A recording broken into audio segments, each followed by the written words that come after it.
कैसे हैं आप सभी लोग। आप सभी का स्वागत है आपके अपने YouTube चैनल क्लास 24 आप राजस्थान पर। ऐसे ही हंसते खेलते मुस्कुराते रहें, अपनों के साथ रहें, ज़बरदस्त रहें, शानदार जानदार ज़बरदस्त तरीके से। ठीक है मेरे नौजवान साथियों, जल्दी से जुड़ जाइए फटाफट तरीके से। आज जो हमारा लेसन है लेसन नंबर 11, जिसके हम क्वेश्चंस आज देखने वाले हैं। बिल्कुल आप सबको बेहतरीन तरीके से चीज़ें पता होनी चाहिए। स्वागत है भाई किरण और सभी साथी, जल्दी से जुड़ जाइए। नियम नंबर 87 से 126 तक की बात हम यहाँ पर करेंगे। ठीक है, हाँ, उसके बारे में और क्या क्या चीज़ें बेहतरीन तरीके से हम आगे देख सकते हैं, उन सभी के बारे में यहाँ से चर्चा कर लीजिए और जल्दी से आ जाइए। वेरी गुड, सभी का स्वागत है, सभी को राम राम नमस्कार इस्तकबाल। चलिए दोस्तों, बिना विलंब किए पहले क्वेश्चन की ओर बढ़ते हैं और ध्यान से देखिए पहला क्वेश्चन यहाँ पर क्या रहने वाला है। ठीक है, ज़्यादा से ज़्यादा दोस्त सेशन को लाइक और शेयर जरूर करें। पहला क्वेश्चन, हाँ ये लीजिए, नियम नंबर 87, नियम नंबर 87 किससे संबंधित है? नियम 87 किससे संबंधित है बताइए। नियम 87 किससे संबंधित है? ठीक है, अकाउंट्स की क्लास शनिवार को ही तो नहीं हुई। ठीक है, आज टेस्ट करवा रहा हूं सोमवार से शनिवार। मैं थोड़ा बिजी था, तुम्हारे वो मांग वांग के चक्कर में कल गए था। मैं बताया था कल उपेन जी से भी मुलाकात हुई, उपेन से भी मुलाकात हुई, तो सारी बातें हैं, उसके लिए भी हम बताएंगे आपको कैसे क्या रही है बातें, उस हिसाब से बात करेंगे। ठीक है, विज्ञप्ति जल्दी ही जारी होगी, बस कुछ आप ही के हितों के लिए उसको थोड़ा रोका जा रहा है। ऐसा हो सकता है कि मिनिमम 40% का क्राइटेरिया सेट हो जाए और जो लाखों बच्चे बेरोजगार रहने की ओर अग्रसर हैं वो बेरोजगार ना रहें। ठीक है, हाँ, तो अब जवाब देने आ जाइए। तो नियम 87 किससे संबंधित है? नियम 87 की अगर हम बात करें कि जो वेतन अवकाश है, स्थायी कर्मचारी, स्थायी कर्मचारी, ठीक है, यहां से अगर ये ऑप्शन में ना हो, ये ऑप्शन में ना हो, ठीक है, तो एक चीज आएगा प्रायोज्यता। एक शब्द होता है प्रायोज्यता, यानी कि नॉर्मल सी बात की गई है। प्रायोजकता, प्रायोजकता, ठीक है,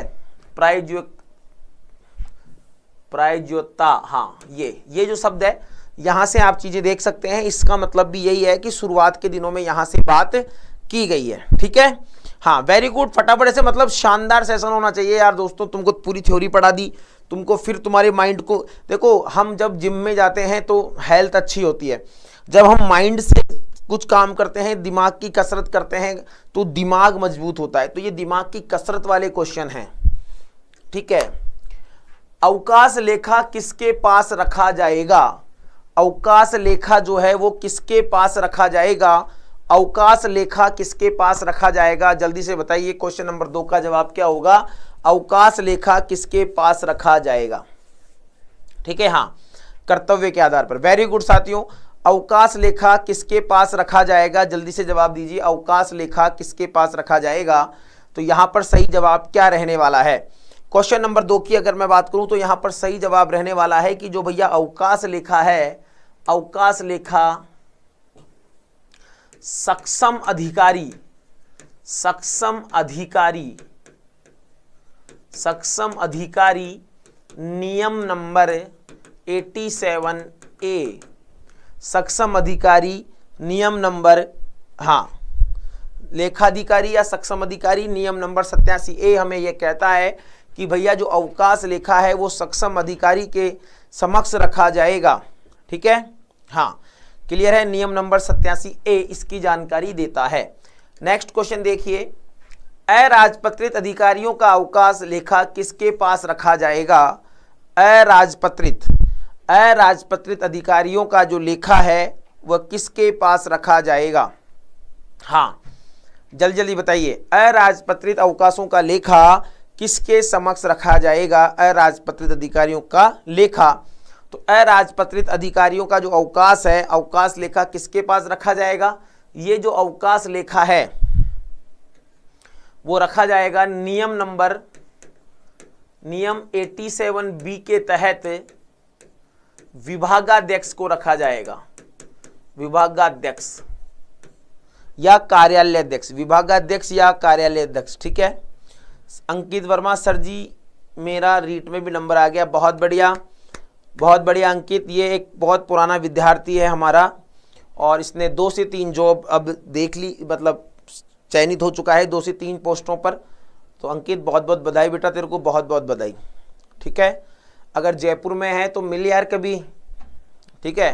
तो देखिए अराजपत्रित अधिकारियों का अवकाश लेखा किसके पास रखा जाएगा, नियम नंबर 87 बी, विभाग के अध्यक्ष के समक्ष रखा जाएगा, विभाग के अध्यक्ष के समक्ष रखा जाएगा, याद रखिएगा। हाँ, अगला प्रश्न देखिए, विभिन्न प्रकार के अवकाशों को आपस में निरंतरता से स्वीकृत किया जा सकता है, किस नियम से संबंधित है। विभिन्न प्रकार के, हाँ, विभिन्न प्रकार के अवकाशों को आपस में निरंतरता से स्वीकृत किया जा सकता है, किस नियम से यह संबंधित है, बताइए कौन से रूल में यह बात की गई है। सर आपकी 115 दिन वाली, ओके ठीक है। वैसे जो आपको पीडीएफ मिल रखी है उसमें आप एक बार ये भी देख लें कि आप यार सब पीडीएफ को देख लें भाई क्रमबद्ध रूप से है या नहीं है। हाँ, तो विभिन्न प्रकार के अवकाशों को आपस में निरंतरता से स्वीकृत किया जा सकता है, किस, मैंने डेट वाइज डाल रखी है कि इस तारीख की ये है, इस तारीख की ये है, इस तारीख की ये है, और इसमें नियम नंबर जो है, इसमें दोस्तों जो नियम है वह नियम नंबर है 88, नियम नंबर 88 के तहत ऐसा किया गया है, नियम नंबर 88 के तहत, ठीक है। अगले प्रश्न पर बढ़ते हैं, सेवानिवृत्ति की दिनांक, लाइक शेयर करें फटाफट सेशन को। सेवानिवृत्ति की दिनांक के उपरांत अवकाश स्वीकृत नहीं कर सकते, सेवानिवृत्ति की दिनांक के उपरांत हम जो हैं वह अवकाश स्वीकृत नहीं कर सकते, बताइए क्या जवाब होगा। हेलो हेलो नमस्कार, वेरी गुड। हाँ भाई, हाँ जल्दी से बताइए सही जवाब क्या होगा।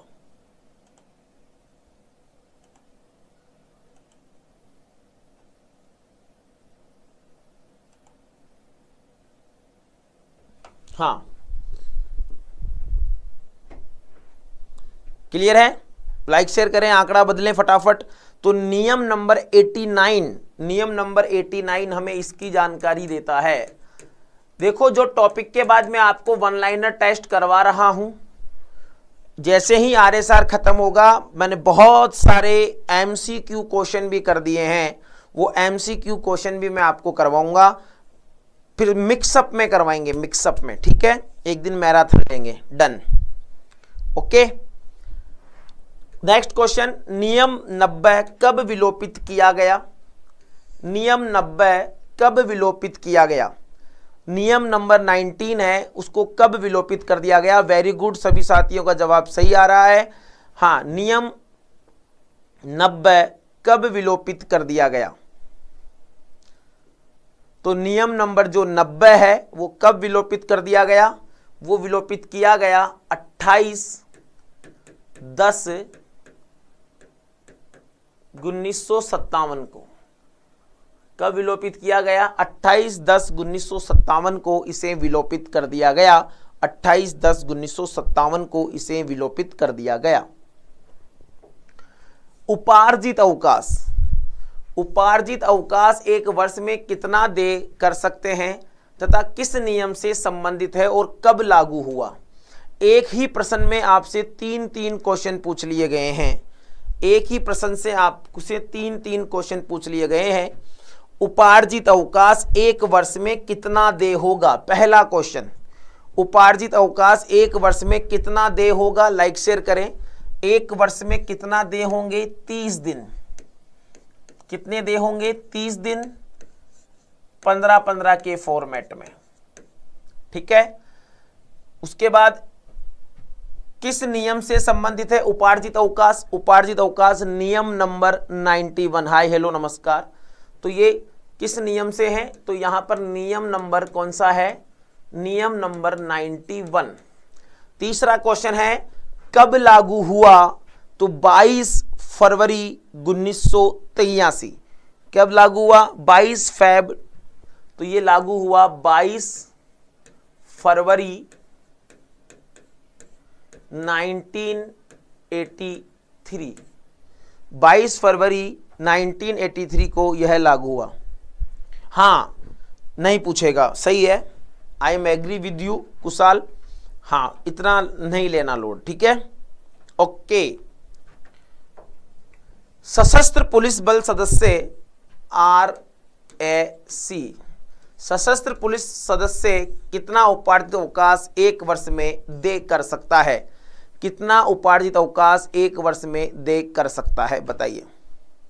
हाँ, जल्दी से बताइए फटाफट तरीके से, जल्दी जल्दी लाइक शेयर करें। स्वागत है भाई राजेंद्र, ऑफिशियल कविता, कोमल, किरण, कुशाल। फटाफट सेशन को लाइक शेयर भी कर दें, यही आपकी फीस है, कोई फीस नहीं है। चैनल को सब्सक्राइब कर लें, बेल आइकन दबा लें और फ्री में आप चीज़ों को बेहतरीन तरीके से तैयार कर लें, ठीक है। हाँ, तो सशस्त्र पुलिस बल में 42 डेज सबको पता है, 42 डेज 42 दिन। परंतु एक चीज और ध्यान रख लें, अगर कोई कर्मचारी माह के बीच में या 6 माह वाले कंसेप्ट के दौरान अगर ज्वाइन करता है माह के बीच में, तो उसे प्रति माह RAC वाला बंदा है उसे तो 3.5 और जो सामान्य है उसे 2.5 अवकाश प्रति माह दे होगा। Done, okay. आगे बढ़ते हैं नेक्स्ट क्वेश्चन पर। न्यायालयिक कर्मचारी कितना उपार्जित अवकाश एक वर्ष में दे कर सकता है? न्यायालयिक कर्मचारी यानी विश्रामकालीन है, न्यायालयिक कर्मचारी 52 है। बिल्कुल मस्त रहे राजेंद्र जी, पढ़ते रहें, छोरों टिंगरों पढ़ लो, ठीक है। हाँ, एक न्यायालयिक कर्मचारी कितना उपार्जित अवकाश एक वर्ष में दे कर सकता है? विश्रामकालीन कर्मचारी, राइट है, क्या होगा? 12। क्या होगा? कितने उपार्जित अवकाश कर सकता है? 12। यहां पर भी रूल कौन सा लगेगा? यहां पर भी रूल लगेगा मेरे नौजवान साथियों, नियम नंबर 91। यहां पर भी कौन सा रूल लगेगा? नियम नंबर 91। और 18 6 जोड़ा जा सकता है। किस कंडीशन में जोड़ा जाएगा? 6 जल्दी से बताओ, किस कंडीशन में जोड़ा जाएगा? किस कंडीशन में?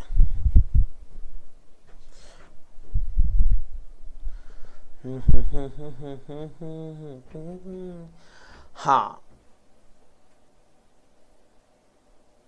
चलिए, विपरीत परिस्थितियों में उसे 8 अवकाश और दे होंगे।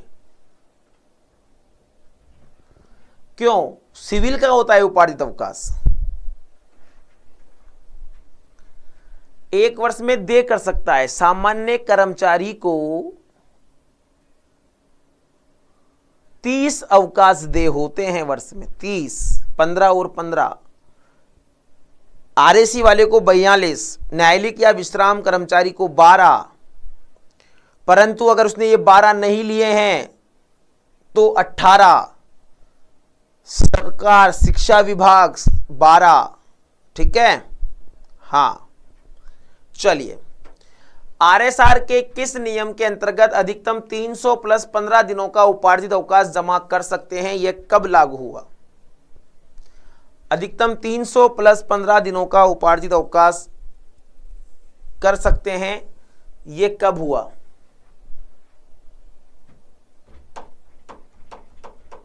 बताइए। हाँ, विश्राम काल की बात कर रहा हूं मैं। अधिकतम 300 से मैक्सिमम अवकाश आप नहीं रख सकते हैं, पर कुछ विपरीत परिस्थितियों में 300 प्लस 15, बहुत ज्यादा विपरीत परिस्थितियों में अधिकतम 300 प्लस 15, 1/1/1998, ठीक है। क्या जवाब होगा इसका? ये नियम 91 की ही परिभाषा में है और 01/01/1998 ये कब लागू हुआ, इसी से इसको पूछा जाएगा, इसी के आधार पर इसे पूछा जाएगा। बहुत ही ज्यादा रेयर केसेस, बहुत ज्यादा विपरीत परिस्थितियों में, ठीक है, यहां पर दिया जाएगा। सशस्त्र पुलिस बल होने पर अधिकतम कितना उपार्जित अवकाश जमा कर सकते हैं? सशस्त्र पुलिस बल के होने पर अधिकतम कितना उपार्जित अवकाश कर सकते हैं? वो RAC वाले के मामले में ही था 15 दिन, तो अब मुझे बताइए, आरएसी के मामले में था वो क्वेश्चन, इसलिए मैंने वहां नहीं बताया, यहां बता रहा हूं, ठीक है, यहां बता रहा हूं, ठीक है। तो यहां से याद रखिए, सशस्त्र बुलीबल 300 से अधिक 300 से अधिक रख सकता है, और ये उसी कंडीशन, उसी दिन वाला मामला याद रखिएगा जो 1/1/1998 वाली बात कह रहा है, ठीक है। 1/1/1998 की जो बात है, तो ये इसी के लिए है, 1/1/1998। इसको हर जगह छूट है, इसको हर जगह छूट दी गई है, याद रखिएगा। चलिए, एक राज्य कर्मचारी को एक समय में अधिकतम कितना उपार्जित अवकाश स्वीकृत किया जा सकता है? हां बताओ, एक राज्य कर्मचारी को एक समय में कितना उपार्जित अवकाश स्वीकृत किया जा सकता है? हां, एक राज्य कर्मचारी को एक बार में कितना उपार्जित अवकाश है जो स्वीकृत किया जा सकता है? तो आप सबको पता होगा 120 दिन। कितना किया जा सकता है? एक बार में 120 दिन उपार्जित अवकाश है जो स्वीकृत किया जा सकता है, ठीक है, क्लियर है। चलिए नेक्स्ट क्वेश्चन की बात करते हैं। अच्छा प्रश्न है, पढ़ो आराम से। एक कर्मचारी अधिकतम कितने दिन का, सुनना मेरी बात, एक कर्मचारी अधिकतम कितने दिन का उपार्जित अवकाश समर्पित करके नगद भुगतान प्राप्त कर सकता है तथा यह किस नियम से संबंधित है और कब लागू हुआ? एक राज्य कर्मचारी कितने दिन का उपार्जित अवकाश समर्पित करके नगद भुगतान प्राप्त कर सकता है, यह नियम किससे संबंधित है? बताइए। वेरी गुड, बहुत बढ़िया। कुशाल सबसे पहले जवाब दिया और सबसे प्यारा जवाब दिया। एक को कितने मिलेंगे? 30। हमने कहा था 30 का आधा, 15 को आप नगद में बदल सकते हैं और 15 को आप शेष रख सकते हैं 1/2। आंसर क्या होगा? 15 दिन होगा। नियम नंबर 91 कै, नियम 91 कै 15 दिन। और अगर तारीख की बात यहां पर कर ली जाए तो 1983 में यह घटना घटित हुई, और कब? 01/01/1983 से। क्लियर है? हां, 1/1/1983 से यह मामला क्या हुआ? बिल्कुल सेट हुआ। कुशाल, कोमल, उदय कप्तान, कप्तान कप्तान है। चलिए,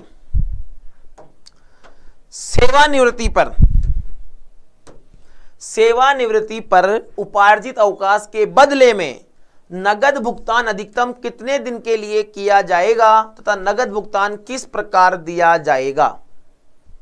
हां,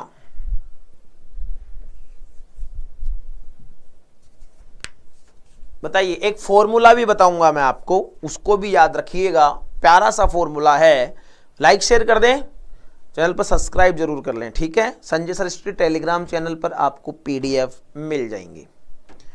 सेवानिवृत्ति पर उपार्जित अवकाश के बदले में नगद भुगतान अधिकतम कितने दिन के लिए? सीधा सा बात है, आप 300 दिन रिजर्व रख सकते हैं। सामान्य कर्मचारी की बात कर रहा है, 300 दिन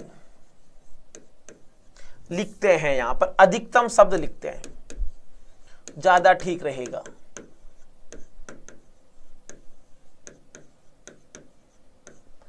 अधिकतम 300 दिन, ठीक है।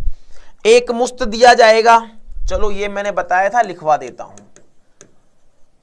पर प्रश्न में पूछ रहा है किस प्रकार दिया जाएगा? एक मुश्त। एक चीज और देख लो यार, सीधी सी बात है, उसकी जो पे ग्रेड है, उसको जो वेतन है, प्लस जो डीए जितने भी अलाउंस है, DA retirement date, DA on retirement date,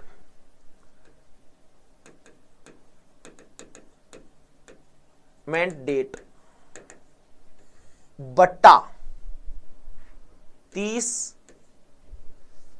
एक दिन का आ जाएगा अपने आप ही कैलकुलेशन। गुणा नंबर ऑफ पीएल, गुणा number of PL without HRA, right, without HRA, ठीक है। मैंने लिखा भी नहीं, डीए, बस डीए जो बढ़ता है ना, डीए, वो वाली बात है। ओके, क्लियर है। चलूं आगे। ओके, नियम नंबर 91 ख किससे संबंधित है और कब लागू हुआ? नियम नंबर 91 ख किससे संबंधित है और कब लागू हुआ? बताइए। नियम नंबर 91 क, हाँ, सेवानिवृत्ति पर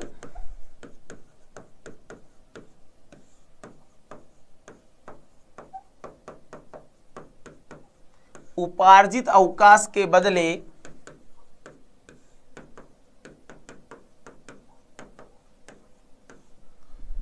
नगद भुगतान,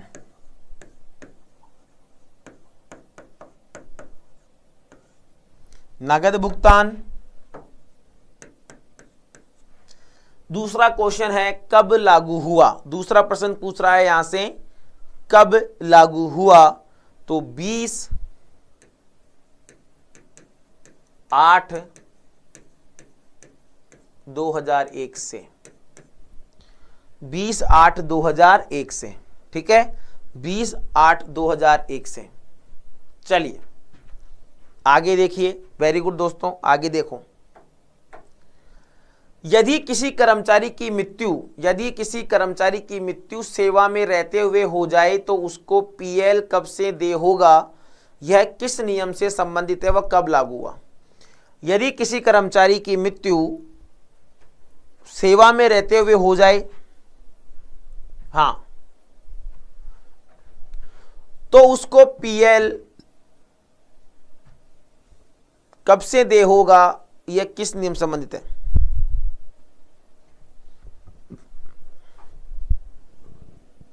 हाँ, कब से होगा? मृत्यु की दिनांक से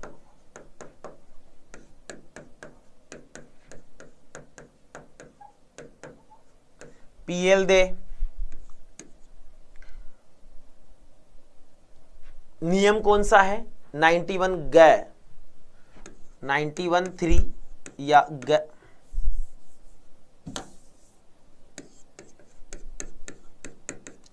और 1996 में इसे लागू किया गया। 1996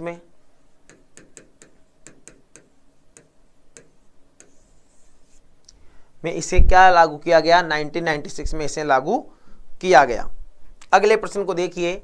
यदि कोई कर्मचारी विश्राम काल में अवकाश का पूर्ण उपयोग कर ले तो उसे कोई पीएल नहीं दिया जाएगा, किस नियम से संबंधित है तथा कब लागू हुआ? यदि कोई कर्मचारी विश्राम काल में अवकाश का पूर्ण उपयोग कर ले तो उसे कोई पीएल नहीं दिया जाएगा, किस नियम से संबंधित है? बताइए। हाँ, सुनील, उदय, कोमल, बताओ भाई। हाँ, तो नियम 92, नियम नंबर 92 जो 1/10/1994 को लागू हुआ। एक कैलेंडर वर्ष में विश्राम काल में कितनी पीएल दी जाती है? एक कैलेंडर वर्ष में विश्राम काल में कितनी पीएल दी जाती है? एक कैलेंडर वर्ष में विश्राम काल में कितनी पीएल दी जाती है? तो एक कैलेंडर वर्ष में विश्राम काल में कितनी पीएल दी जाती है? बताइए। तो एक कैलेंडर वर्ष में विश्राम काल में 15 पीएल दी जाती है। नियम 93 कब लागू किया गया? नियम 93 कब लागू किया गया? बताइए। नियम 93 कब लागू किया गया?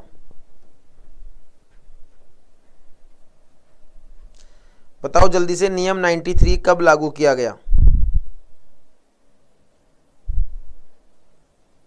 तो नियम नंबर 93 जो है वह 1/1/1983 को।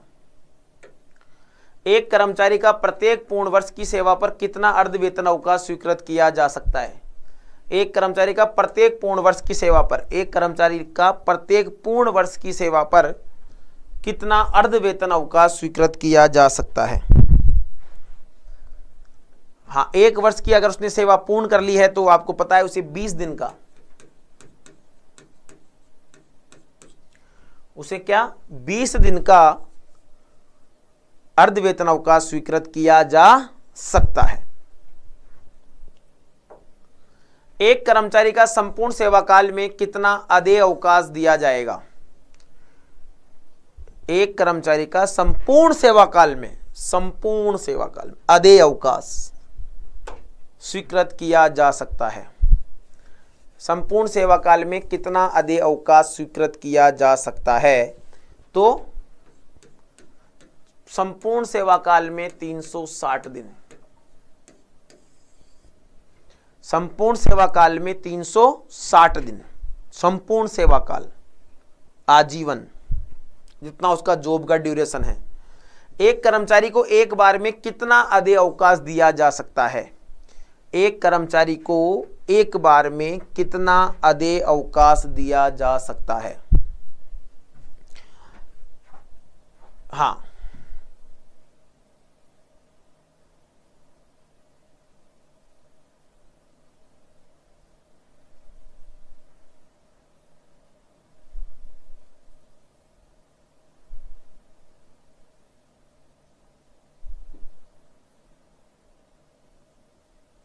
बताइए।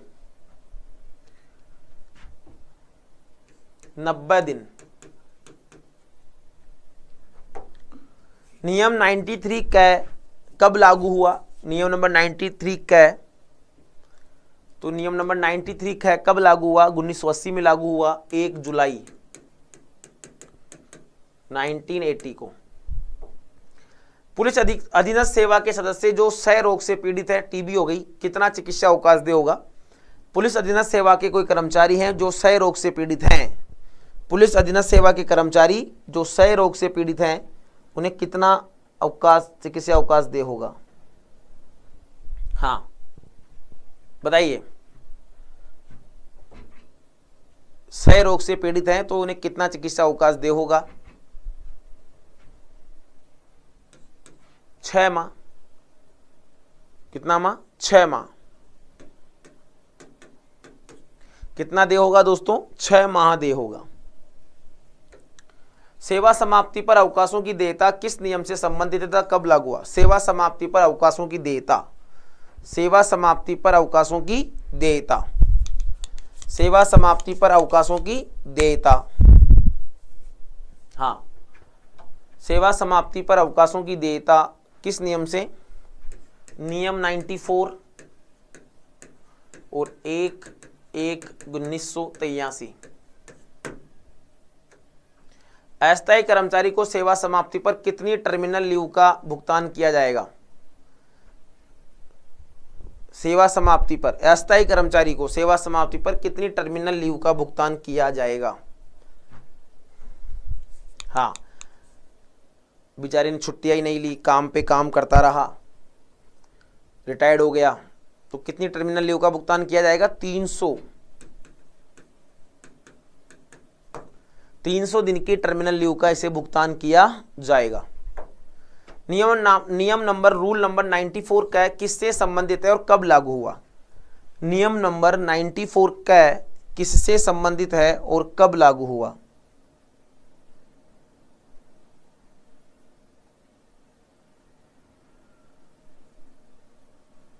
हाँ, नियम नंबर 94 कै, बताओ भाई सभी साथी। तो नियम नंबर 94 कै असाधारण अवकाश नहीं, विश्राम काल।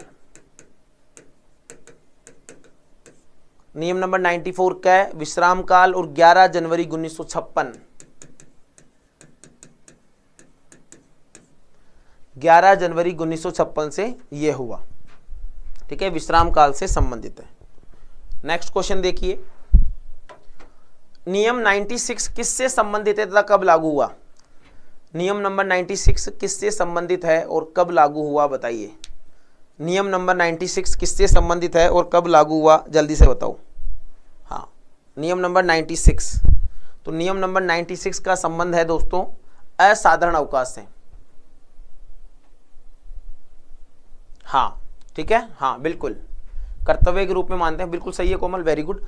नियम नंबर 96 असाधारण अवकाश, असाधारण अवकाश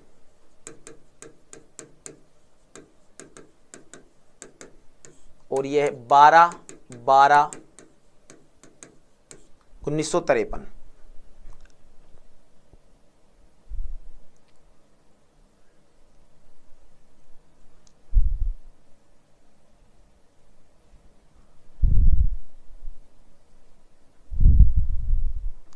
बारह 1953। जब कोई अवकाश शेष न बचे तो कौन सा अवकाश स्वीकृत कर सकते हैं? जब कोई अवकाश ही ना बचे तो कौन सा अवकाश स्वीकृत किया जा सकता है? जब कोई अवकाश ना बचे तो कौन सा अवकाश स्वीकृत किया जाएगा? सीधी सी बात है, सबको पता है।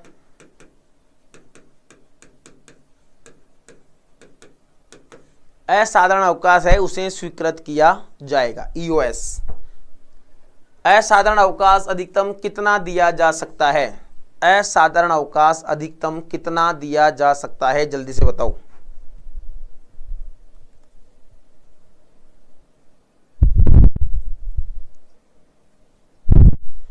असाधारण अवकाश अधिकतम कितना दिया जा सकता है? तो असाधारण अवकाश अधिकतम कितना दिया जा सकता है? 18 माह का। अधिकतम कितना दिया जा सकता है? 18 माह का दिया जा सकता है। नियम नंबर 97 कब लागू हुआ? नियम नंबर 97 है वह कब लागू हुआ? हेलो नमस्कार, नियम नंबर 97 कब लागू हुआ? बताओ।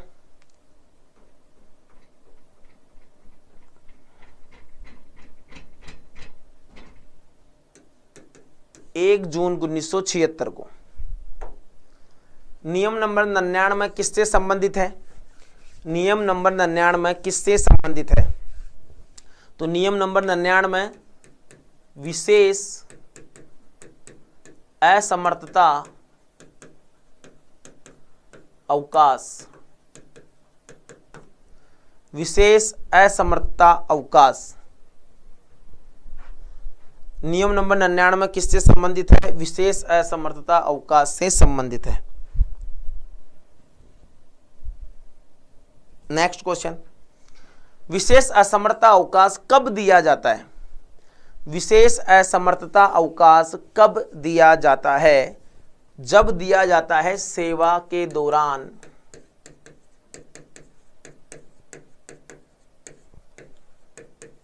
चोट लगने पर। सेवा के दौरान चोट लगने पर विशेष असमर्थता अवकाश दिया जाता है। सेवा के दौरान चोट लगने पर। असैनिक कर्मचारियों पर विशेष असमर्थता अवकाश नियम प्रभावी होना किस नियम से संबंधित है? असैनिक कर्मचारियों पर विशेष असमर्थता अवकाश नियम प्रभावी होना किस नियम से संबंधित है? हाँ बताओ भाई। हाँ तो क्या होगा? नियम नंबर 101 से संबंधित है। सरकारी सेवा में दुर्घटनाग्रस्त हुए कर्मचारी को अवकाश किस नियम से संबंधित है? सरकारी सेवा में दुर्घटनाग्रस्त हुए, हाँ, कर्मचारी अवकाश किस नियम से संबंधित है? तो सरकारी सेवा में नियम 102। कौन सा नियम है? नियम 102। प्रसूति अवकाश किस नियम से संबंधित है और कब लागू हुआ? प्रसूति अवकाश किस नियम से संबंधित है और कब लागू हुआ? जल्दी से बताओ, फटाफट लाइक शेयर करो। प्रसूति अवकाश नियम कब लागू हुआ? तो ये लागू हुआ 6/12/2004 को। कब लागू हुआ? 6/12/2004 को लागू हुआ। महिला कर्मचारी को कितने दिन का प्रसूति अवकाश दिया जा सकता है? तो 11/10/2008 के अनुसार कितने दिन का? 180 दिन। 2 जीवित संतान तक।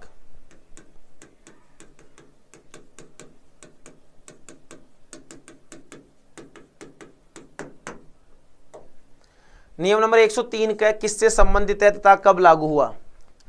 नियम नंबर 103 क किससे संबंधित है और कब लागू हुआ? तो नियम नंबर 103 क की अगर हम यहां पर बात करें तो 6/12/2004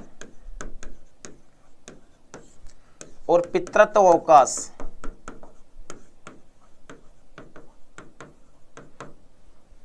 पितृत्व अवकाश, एक पिता को कितने दिन का व अधिकतम कितनी बार पितृत्व अवकाश दिया जा सकता है? हैं कितने दिन का पितृत्व अवकाश मिलेगा? और तो कितने दिन का? 15 दिन। कितनी बार? अधिकतम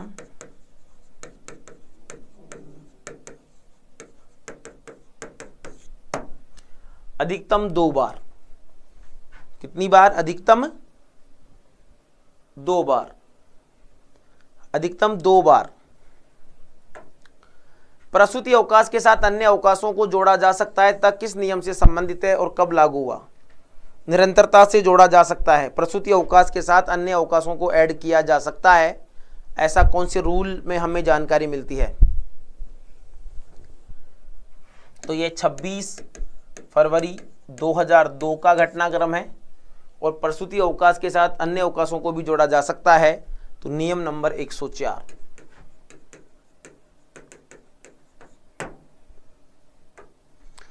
चिकित्सा अवकाश एक चतुश्रेणी कर्मचारी को सक्षम अधिकारी स्वीकृत कर सकता है, यह किस नियम से संबंधित है?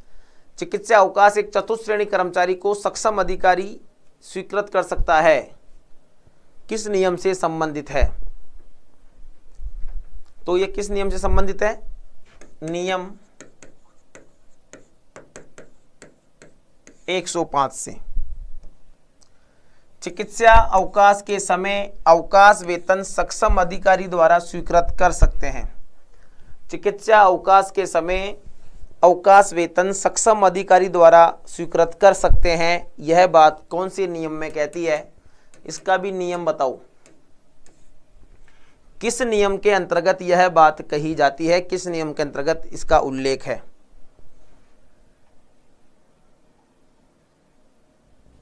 हाँ, तो नियम 106।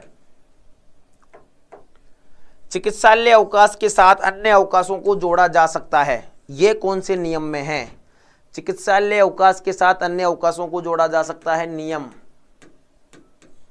यह कौन से नियम में है? चिकित्सालय अवकाश के साथ अन्य अवकाशों को भी जोड़ा जा सकता है, नियम नंबर 108।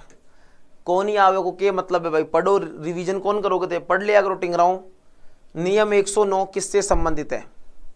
नियम 109 किससे संबंधित है बताइए? नियम 109 किससे संबंधित है? तो नियम 109 का संबंध है, बताओ किससे? नियम नंबर 109 का संबंध किससे है? अध्ययन अवकाश।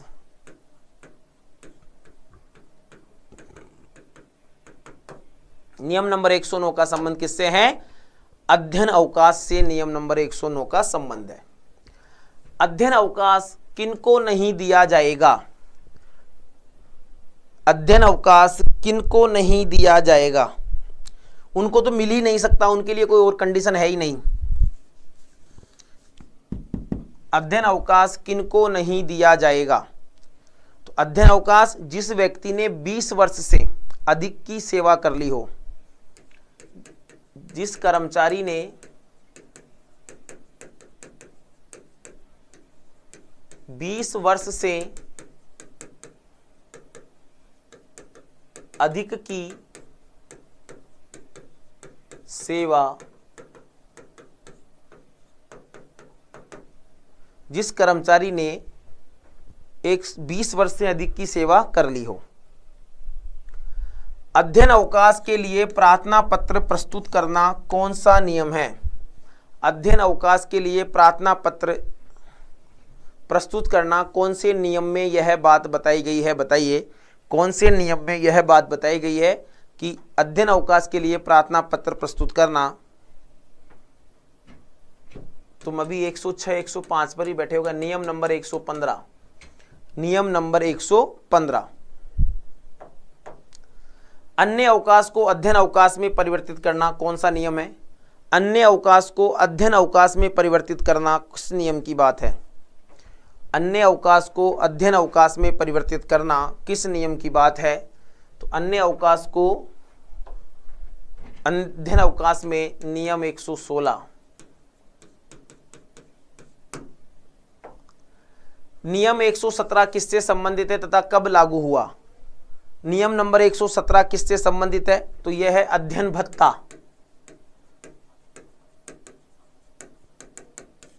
किससे संबंधित है?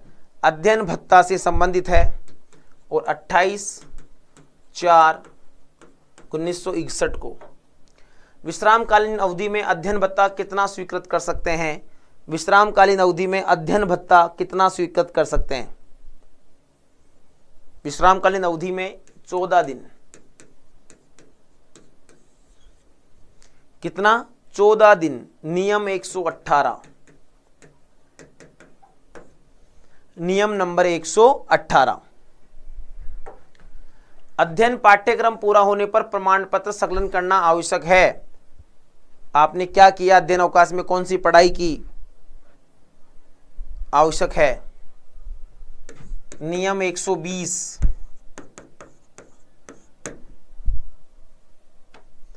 अध्ययन अवकाश पर जाने से पूर्व कर्मचारी को कौन सा पत्र करना आवश्यक है होगा तथा कौन सा नियम है? कौन सा पत्र करना आवश्यक होगा? अध्ययन अवकाश पर जाने से पहले कौन सा पत्र करना आवश्यक होगा? तो आपको पता है नियम नंबर 121 कै बंद पत्र, एक बंद पत्र देना होगा। नियम नंबर 121 कै एक बंद पत्र देना होगा। 121 कै कब लागू हुआ? 121 कै कब लागू हुआ? तो ये 1955 में 22/8/1955 को लागू हुआ।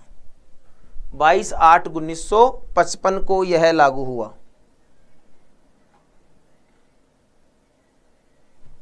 ठीक है, 22/8/1955 को यह लागू हुआ। नेक्स्ट देखिए, परिवीक्षाधीन को अवकाश नियमानुसार स्वीकृत कर सकते हैं। कौन सा नियम है? परिवीक्षाधीन को अवकाश नियम के अनुसार स्वीकृत कर सकते हैं। तो यह बताता है नियम नंबर 122 में। कोई अर्जित अवकाश परिवीक्षाधीन को नहीं दिया जाएगा। कौन सा नियम व कब लागू हुआ? कोई अर्जित अवकाश परिवीक्षाधीन को नहीं दिया जाएगा 20/1/2006 से। और नियम नंबर 122 कै, नियम 122 कै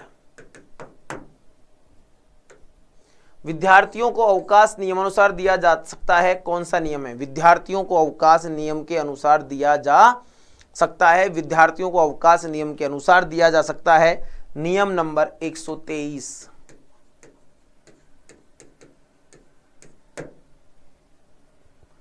नियम 124 किससे संबंधित है? बताओ रे, जल्दी जल्दी लाइक शेयर करो और फटाफट बताओ नियम नंबर 124 किससे संबंधित है?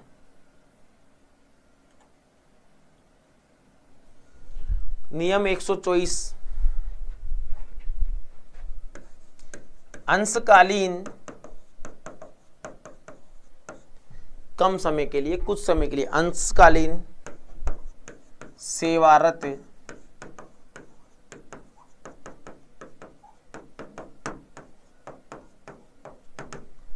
अंशकालीन सेवारत कर्मचारियों के हेतु। कार्यग्रहण काल नियम 127 से 140 कब निरस्त किए गए? तो यह 17 मार्च। अलग से करवाऊंगा ये एक दो क्वेश्चन मैंने ऐड किए हैं। कार्यग्रहण काल नियम के स्थान पर कौन सा नियम अधिसूचित किया गया है? बताओ, कार्यग्रहण काल नियम के स्थान पर कौन सा नियम है जो अधिसूचित किया गया है? कार्यग्रहण काल के स्थान पर कौन सा नियम है जिसे अधिसूचित किया गया है? राजस्थान सिविल सेवा नियम, राजस्थान सिविल सेवा नियम 1981, राजस्थान सिविल सेवा नियम 1981। अच्छा, इसने पीछे आंसर भी डाल दिए क्या? फिर तो तुम्हारे लिए पीडीएफ और ज्यादा कारगर साबित हो गई। वेरी गुड वेरी गुड, ठीक है, पीछे आंसर भी डाल दिए है ना। हाँ, ये देखो पीछे आंसर भी डाल दिए हैं, तो आप आंसर एक बार और देख लेना। बहुत बढ़िया भाई, बहुत बढ़िया, शानदार, जबरदस्त, स्वविवेक से काम किया, अच्छा काम किया है। हाँ ठीक है, थैंक यू फॉर योर। तो ऐसे ही हंसते खेलते मुस्कुराते रहें, स्वस्थ रहें, मस्त रहें, जबरदस्त रहें। और चैनल पर नए हैं तो चैनल को सब्सक्राइब जरूर कर लें, वीडियो को लाइक और शेयर जरूर करें। आपको फ्री में सारी क्लासें दी जा रही हैं, कोई कीमत नहीं है, केवल इतना सा है कि आपको चैनल को सब्सक्राइब कर लेना है और बेल आइकन जरूर दबा लें और इस परिवार को 50,000 तक पहुंचाने में अपनी भागीदारी जरूर निभाएं। ठीक है नौजवान साथियों, जय हिंद, जय भारत साथियों।